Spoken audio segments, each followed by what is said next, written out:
To your first act tonight, the fantastic Christopher McCarthy Boyd!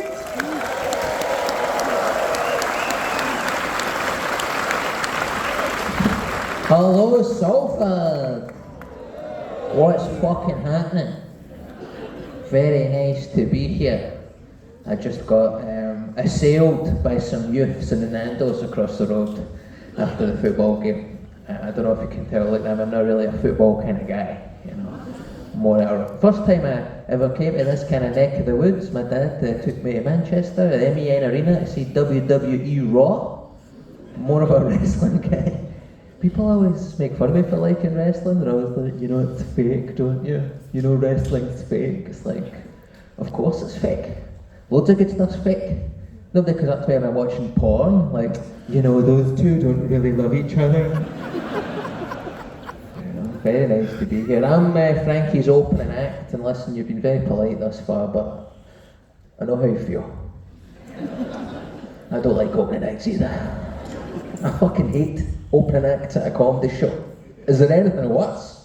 I remember going to see Frankie when I was a teenager, had the tickets for months, and then the day came, and I got to the venue, and I got my drink, and I got my seat. I was like, I can't fucking wait to see Frankie Boyle. And then some cunt else came out.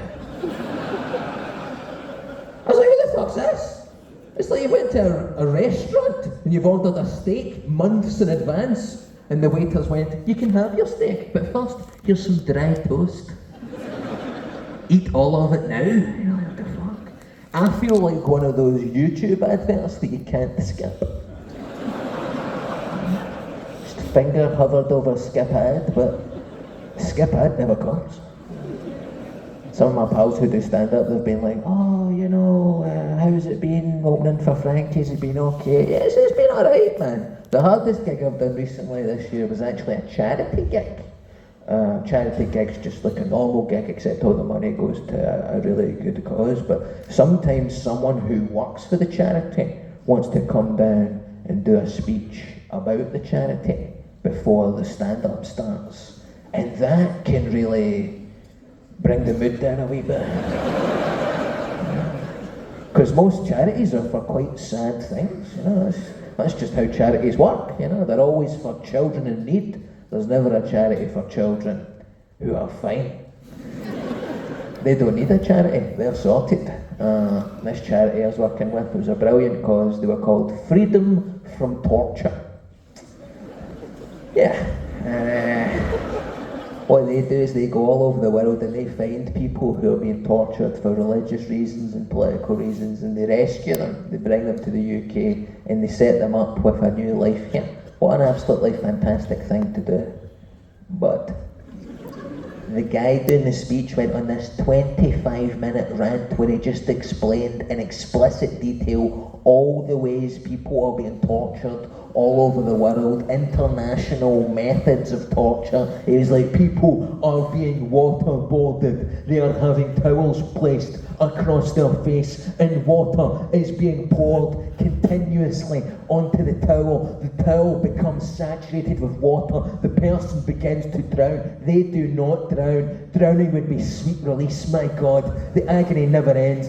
People are having bamboo shoved up their fingernails, and again water is being applied to the bamboo. The bamboo is expanding. The fingernails are being torn from their fingers. Put your hands together for Christopher McCarthy Boyd. I just came out like, hello Glasgow. The crowd was like, Jesus fucking Christ. I was like, I'm going to need to say something to get the crowd, you know, G'd back up. So I was like, oh my God, freedom from torture. It's freedom from torture now. That guy, shut the fuck up. And the crowd didn't like it. Turns out it was mostly that guy's friends or family, as well as people who'd been rescued by the charity. So, let's hope it goes a wee bit better at the Lowry tonight. But I've been opening for Frankie for a wee while, been everywhere together. We've done a gig in Belfast quite recently, had to get a flight back. I was sitting in the airport, I was looking at that TV screen in the airport that has the list of all the flight information on it, and the whole screen went blank, and I was like, your flight has been indefinitely delayed due to fog. But I don't know anything about fog, so I had to Google it. You know, I was like, how long does it take the fog to lift? It was just a website about dealing with depression. Don't know how long you've spent in Belfast City Airport's departure lounge, but it fucking came in handy. I've gigged in this kind of neck of the woods a few times. I really like it down here. I really feel for people who live in the North of England, man, because your trains are fucking shite. Northern Rail, it's fucking horrific. ScotRail's the exact same. It's like, have you ever been on a train down south? They get so much more fun. The trains are lovely. There's a wee voice on the trains down south that I really like, and it goes, if you see something that doesn't look right, contact the British Transport Police. See it, say it, sort it. It's like, it's so cute. And you get in a real fucking train. Up here, you hear a voice in a tannoy and it's like, if you see something that doesn't look right, mind your own fucking business. Nobody likes a grass. Seen it, shut it, fuck off. And that voice isn't coming out the tannoy system. It's just somebody's dad. Vaping in the vestibule. It's cool. It's fun, man, you know. I have very fond memories of this area. I remember the first time I ever done a gig in the Northwest, man. I was doing a gig at the Frog and Bucket in the Northern Quarter in Manchester, and people I knew from around this area like, oh, is that right? Got to the Northern Quarter? Like, oh, I did. I thought it was going to be dead posh, you know. I got there, it's just fucking dildo shops. I was like, what the fuck? It was crazy, man. I remember the first time I ever even done a gig in England at all. It was in London, you know, and I was never been to London by myself. My dad had taken me when I was younger, but now I was in London by myself. I said to one of my friends, I'm going to London, where should I hang out? They're like, you should go to an area called Shoreditch. I was like, why? They're like, because you are a pretentious wank. And I had a great time. I went to this like hipster barbecue restaurant. I got a donut burger. You ever had a donut burger? It's like a normal burger, right? But you take the bun and you fucking throw it away. And then you get a donut, like a glazed Krispy Kreme's donut, and that becomes the bun for the burger. And you can put the meat and the cheese in the middle, and you can put stuff in the wee hole. I was putting everything, man. Pulled pork, chorizo, chipotle mayonnaise. It was incredible. Bit of an incident though, right? Because what happened was I accidentally knocked over my craft beer. Oh. Spilled all over my donut burger, and I got promoted to head chef.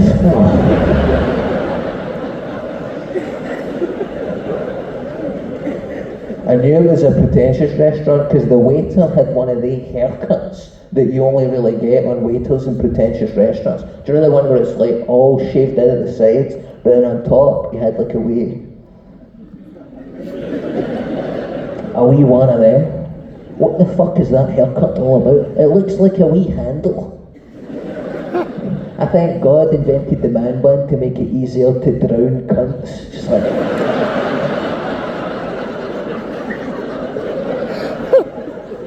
Help! I never got to finish my degree in graphic design. Ah! It was a good burger. Yeah, I live in Glasgow with my girlfriend. I have a girlfriend in Glasgow. I have a tall, blonde Australian girlfriend, which surprises people. Yeah, surprised me. I never thought I'd fall in love with a racist, but there you go. Head over heels. She's Australian and she's taller than me, and I think that she's taller than me because she's Australian.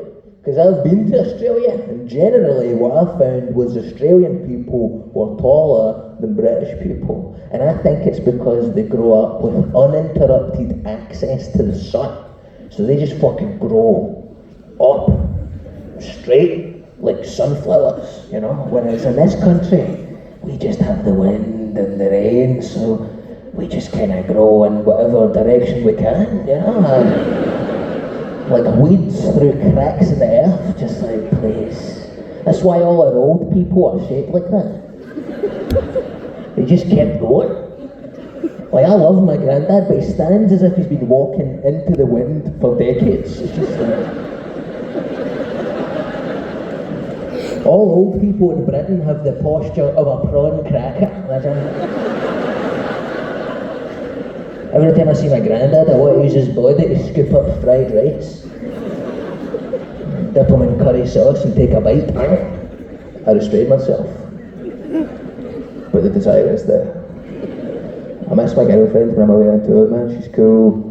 It's weird what you miss about your partner when you're away from them. I always thought, oh, see, if I was in a rock band, I was away on tour, I bet I'd miss fucking kissing my girlfriend and shagging my girlfriend, but you can have a wank, you know?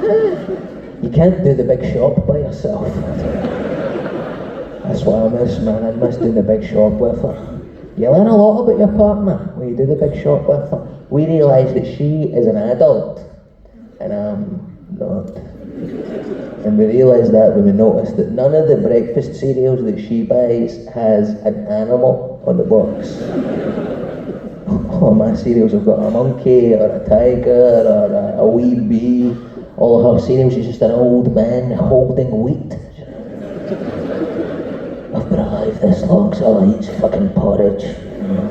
She gets porridge, but it's not even the nice, sexy Scottish oats porridge guy, where he's got like the vest and the kilt, and he's like, I'm playing the shop lads. Like, she gets that other porridge guy, that fucking Quaker bastard.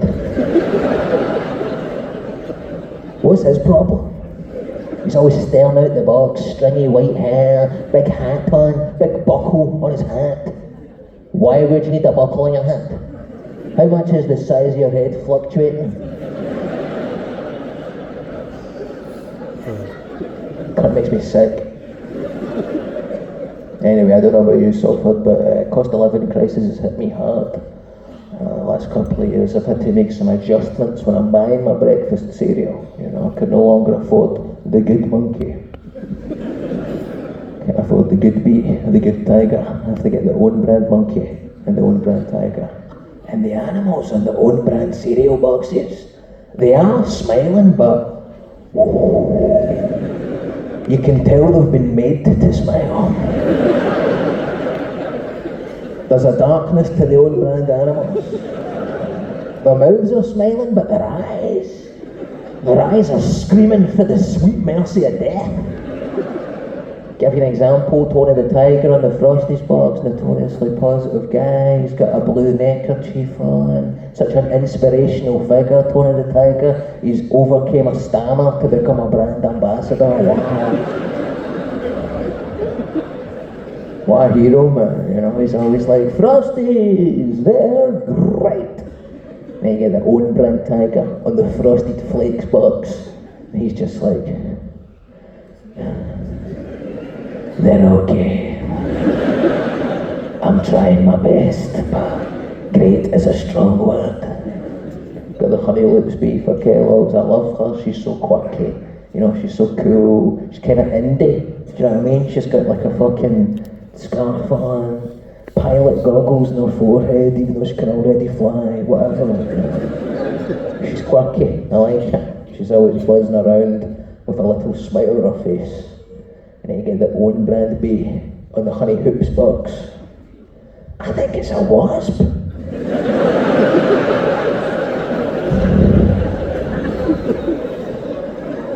One of the wasps used to get in the bins at school. Lives inside an empty packet of crisps, just like, I don't even like roast beef Monster Munch, but there's a housing crisis. Worst one's the monkey though. I love the Cocoa Pops monkey. I think he's such a laugh. He's got a wee t-shirt on and it says Cocoa Pops on it. He's got a wee hat on and it says Cocoa Pops on it. He's always saying fun stuff. He's always like, rather have a bowl of Cocoa Pops. And you're like, good, me too. The own brand monkey's like a fucking orangutan. Like an orangutan from a David Attenborough documentary. Not even one of the happy David Attenborough documentaries from the 90s when he was like, everything's fine. You know, it's like one of those more recent David Attenborough documentaries where he's like, these penguins are fucked. It's one of the orangutans, one of the documentaries, sitting on a box of Choco Puffs, smoking a fag. It's like, I don't even know what palm oil is. Rather have my forest and family back.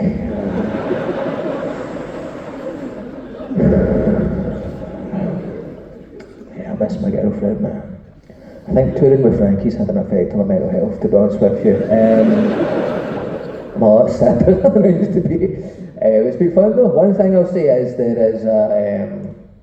is a policy and no readmittance, so make sure you get your drinks in at your toilet break in during the interval, because you don't get let back in the room if you leave during the Frankie bit. It's been controversial thus far on the tour. First night of the tour, Glasgow, King's Theatre, I was fucking shiting myself because people that I went to school with were in the crowd, and I was like, no, they're going to tell people that I was shite even though it was good, and I had a panic attack, right? Went out into the rain, having a wee cigarette in the rain in Glasgow in fucking February last year, something brutal like that. It's been ages, right?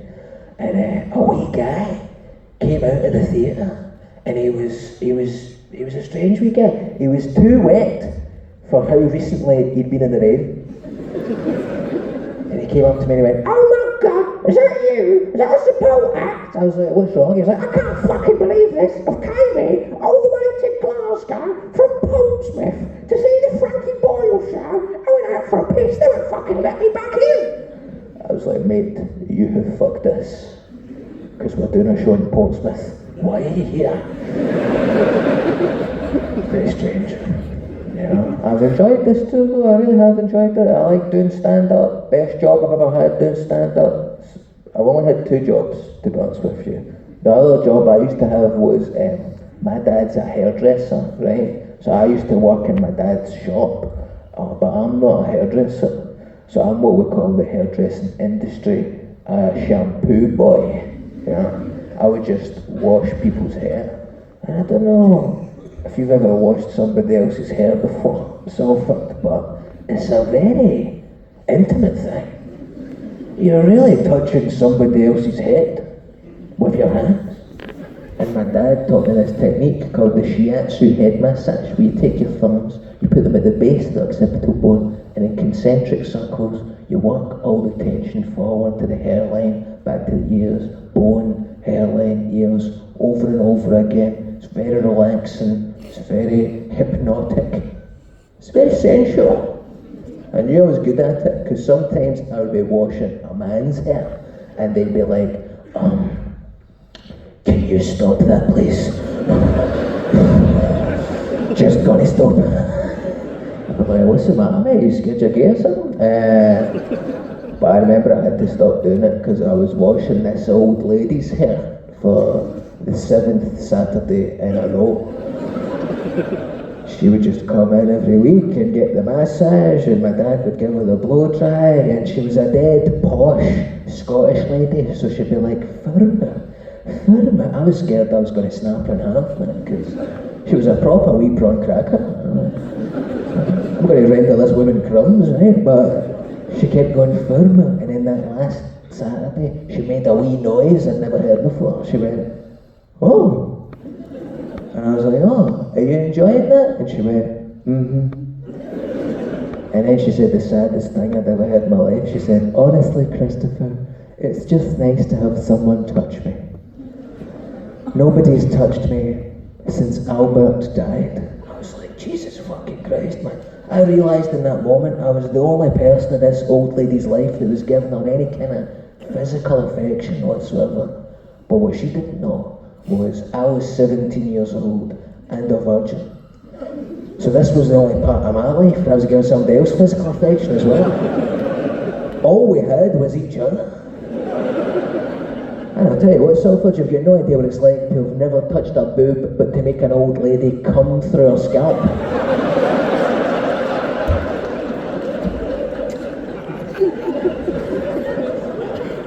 It's an extra £5 in the back pocket. Listen, I'm doing a show in Manchester in about a month's time at a place called it's like a wee cinema somewhere called the Cultplex. So follow my Instagram, check it out. Me and Frankie have a podcast that comes out every Monday called Here Comes the Guillotine. So check that out as well. We're going to take a break and it's going to be back with the main event. But thank you very much.